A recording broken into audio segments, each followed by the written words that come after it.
Lotaria amerikane është rikthyer sërish për aplikim për qytetarët, por këtë herë SBA-t kanë parashikuar rregulla të reja për verifikimet.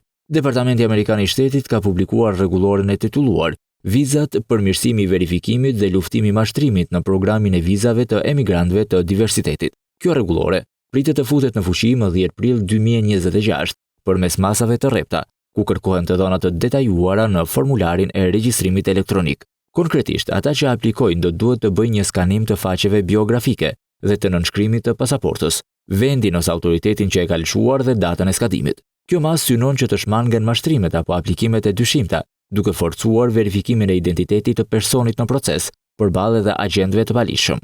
Është e detyrueshme që të zotërohet një diplomë shkollës së mesme dhe specifikimi i arsimit, ndërsa për të martuarit në aplikim duhen përfshirë generalitetet përkatëse me foto për të gjithë familjen, teksa do të aplikohen masa e prova për të shmangur martesat e rreme gjatë aplikimit për vizë. Po ashtu, të gjithë aplikantët do duhet të paguajnë një tarifë prej $1 në momentin e dorëzimit të aplikimit dhe nuk do të ketë përjashtime për këtë tarifë.